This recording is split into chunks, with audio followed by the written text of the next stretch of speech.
Welcome everybody to the first session of the day. Hope everyone's energy is high.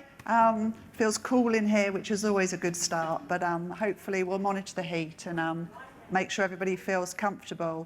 So welcoming you to the first session. If you've not been before, if you've not downloaded the Slido app, if I can encourage you to do that, and it's hashtag REBA Congress 2025.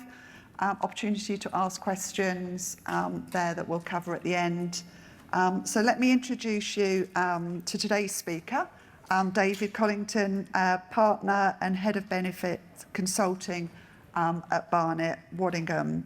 I've heard David speak at many times, many conferences, so I know it's going to be a good one today, and talking about maximising the potential of a multi-generational workforce, which I think flows on really nicely from one of the keynote speakers early on. So without holding any longer, 20-minute presentation, 5 minutes for questions that we've got at the end, and please raise questions during the session on Slido. Good morning, folks. Lovely to see you all here today and to see so many familiar faces. Some of you would have went to the keynote speaker, one with Hannah Fry, who was talking about the 150-year lifespan. The workforce, as we know it, is changing. We have more generations in the workforce. We've now, in some cases, got up to 5 generations in the workforce. Soon we may well have 6. We carried out some research called the Generation Game, and it was looking at 2,000 employees. And what we're trying to do is understand how you can unlock the potential of that multi-generation workforce. At Barnett Waddingham, we have a concept called employer DNA. So if you think about your own DNA, it's what defines you. Every individual in this room has their own unique DNA. It tells the story of who they are, how they thrive and how they survive. Every organisation is the same. And as head of benefit consulting, I constantly get frustrated when employers look at their organisation down the road that might be similar to them and we should do what they are doing, or someone else who's in their sector. It can be a little bit frustrating, but it's really important to remember that your employer DNA is unique to you. Each organisation has their own unique employer DNA that defines them, much in the same way that your individual DNA defines you. Just going to look at some of the challenges amongst different age groups, and then we'll do some comparisons between the age groups. We've talked a lot before around different generation groups, so just a really brief reminder.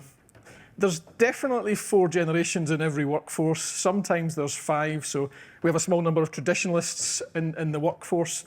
That's the post-baby boomer ones, pre-baby boomer ones. And soon we'll have Gen A or Alpha entering workforce. That's those that are born after 2010. So they'll soon start coming in as apprentices, etc. Let's look at each of the generations, and then we will talk about generational analysis. Gen Z, never known the world without the internet, post 9/11 world. They've got a real high awareness of social issues. We then move into millennials, that's up until 96, digital natives. They've had social media, smartphones, and that's defined who they are and how they interact socially. We then got Generation X. For the avoidance of doubt, I fit into Generation X just. It's the MTV generation, the fall of the Berlin Wall, PCs, so that's personal computers, not police constables, became the norm, and they're a very self-reliant generation. And then we have the baby boomers, the over 60s, the post-wars up until 64 generation. That was exciting times, civil rights, space exploration, and focus on equality. So I'm going to talk about generational analysis, but I want you to have a massive health warning up front. Over-reliance on generation labels can cause problems. It can lead to harmful stereotypes, oversimplification, and even discrimination in some cases. We are all individuals, but the world events that happened as we grow up, the sort of cultural touchstones, do to a certain extent define us, as does the technology that was available in our developing years. So it is important, but take it with a pinch of salt. So let's look at Generation Z, first of all, the under 27s. I'm going to look at some of the key themes on each of the generations and then pick some of the key statistics. So essentially, it's a deeper dive into each of the generations. For Generation Z, which is the under 27s, the big theme here was around mental health, but also prioritising flexibility as well. The big one here, 63%, is a little bit mind-boggling for me, but 63% of Gen Z said in the survey that they'd taken extended leave for illness or mental health reasons, and that's over 2 weeks leave in the last 2 years. You know, from workforce planning perspective, you never think that 63% of your Generation Z were going to be off for a period of longer than 2 weeks. It's really quite troubling.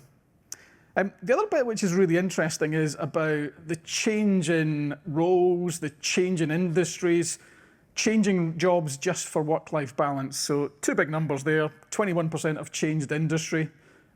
Interestingly, a further third on top of that are planning to do so. So that actually adds up to about half the workforce that are either changed or thinking of changing industry within that generation. And also they're moving jobs for lower paid jobs. So a quarter of Generation Z are actually thinking, have already left one role to go to a lower paid job. And we have to ask ourselves why that is the case. Another stat which is not on screen actually is a third of Generation Z are actually thinking about taking a career break. Bear in mind this is under 27s and a third of them are thinking about career breaks. So you have to think about how you can accommodate that. So if we then move on and look at millennials, some people call this Gen Y just to follow the letters through. The primary concern here is the pressure of career progression and mental health challenges. One of the things that really resonated with this research was looking at the idea of the ability to balance the career goals with the needs outside of work. So focusing on some of the statistics, so 44%, we'll call that almost half, claim that mental health challenges have impacted productivity. So it's a big group of your workforce, and a significant amount of them are citing that mental health challenges have actually impacted their productivity. One of the stats which I find is really interesting is that 22% of them feel like they've been overlooked for promotion. So that's almost 1 in 4 of millennials say they feel that they've been overlooked for a promotion that they deserved. I mean, obviously that's an individual view. But it's that dissatisfaction with the current workforce, and it's what can we do to challenge that. So we'll explore that deeper in a few minutes. So Generation X, that's me, age 44 to 59. It's really interesting because I was reading this and it said that the strapline there is redefining work in later life. I'm not quite sure I'm willing to accept that I'm in later life just yet.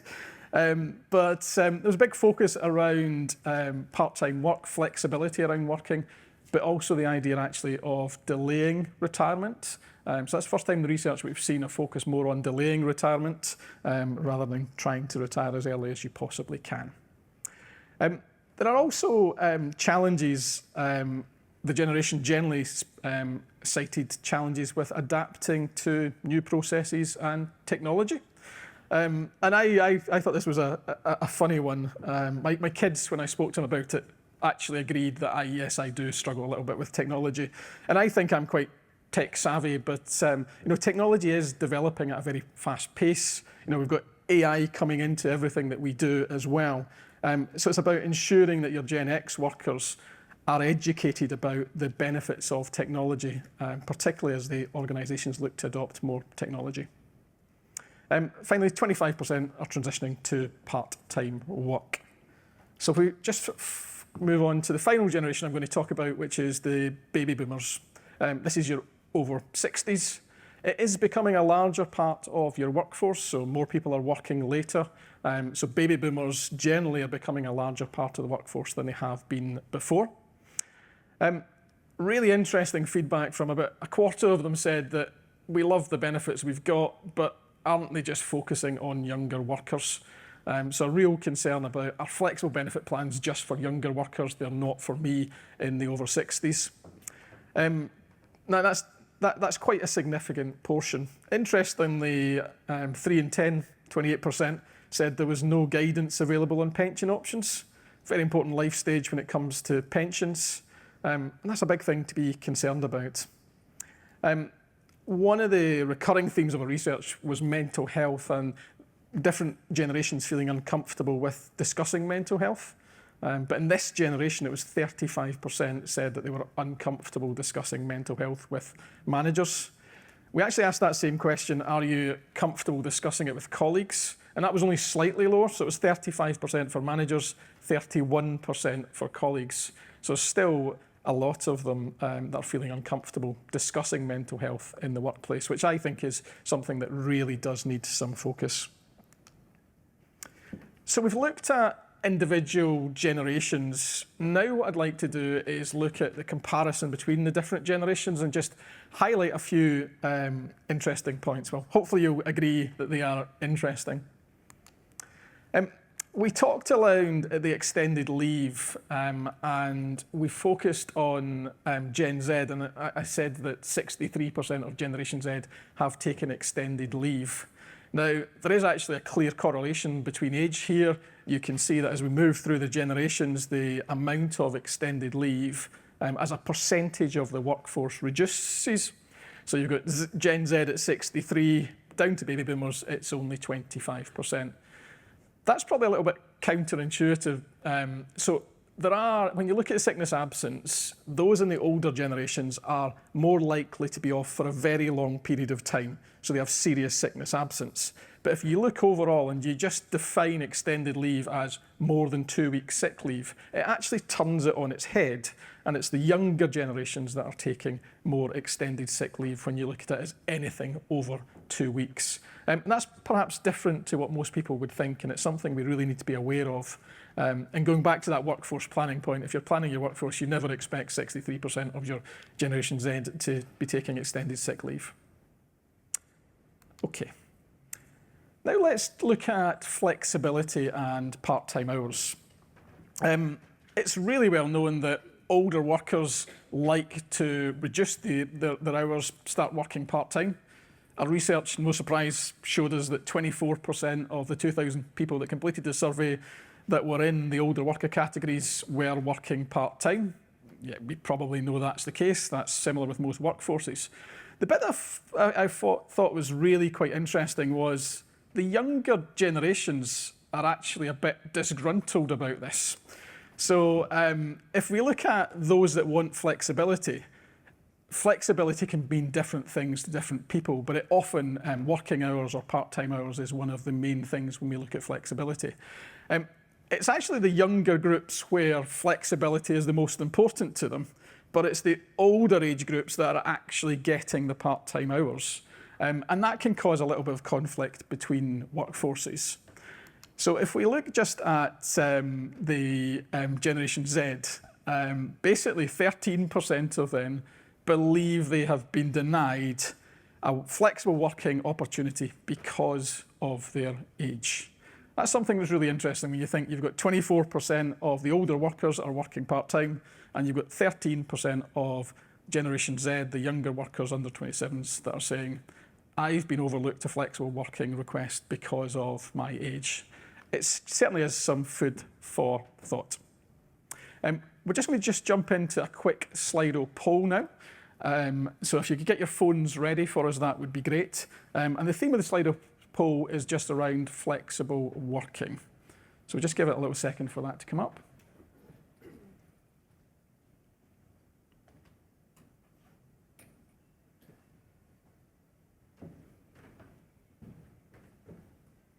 Just give you another few seconds to do that. I do love it when there's two very close answers. Okay, any last votes to see if we can pit this one way or the other? Okay, Grand. So some of the key themes here. I was hoping that nobody was going to say they don't offer any flexible working, so that's correct.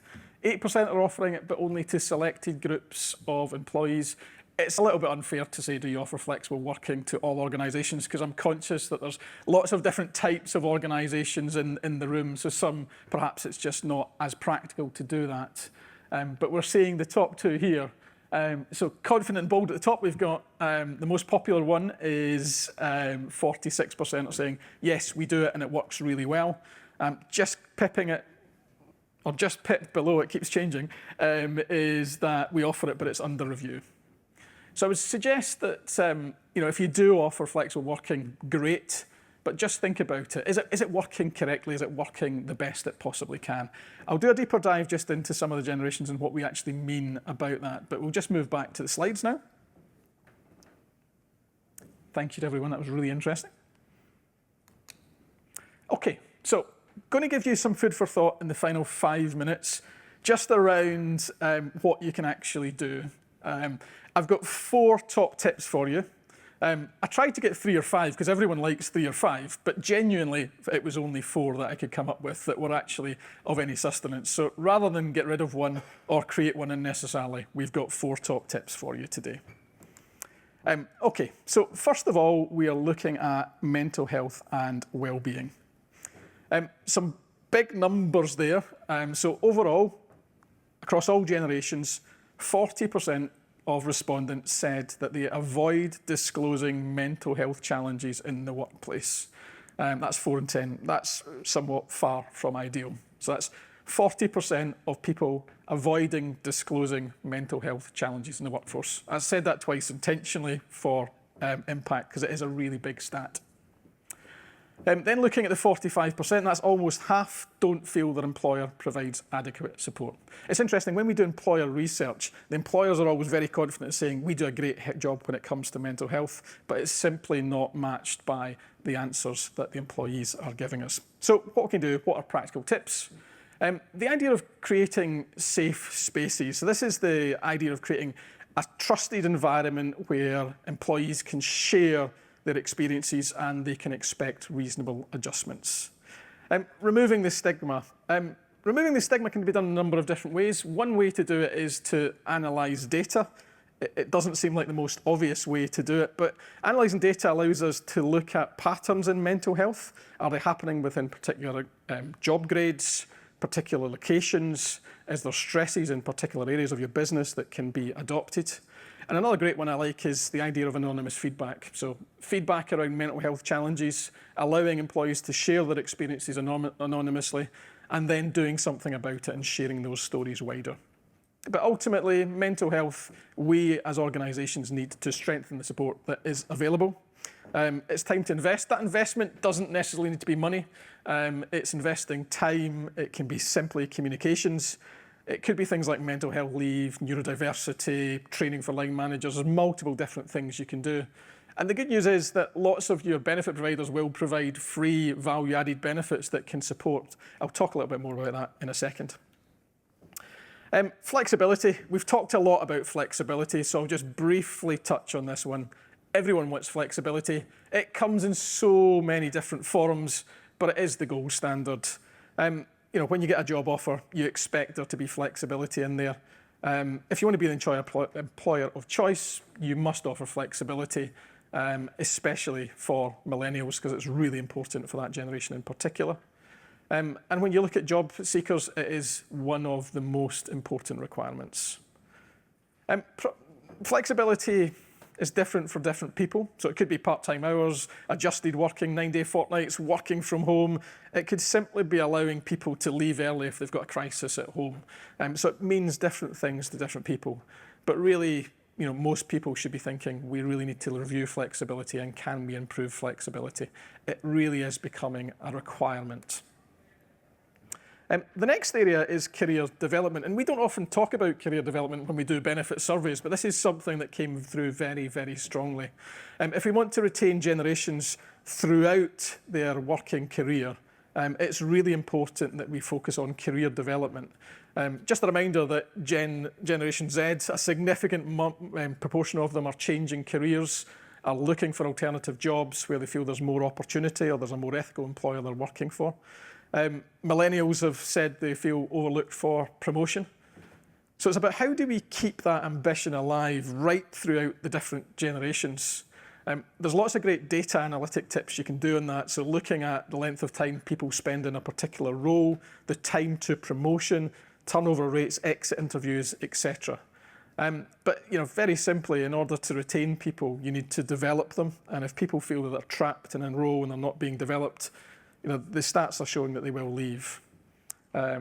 So finally, benefits and retirement. Benefits play a massive role. It helps employees to feel like they've got flexibility and to give them flexibility. It's a great way to engage with different generations.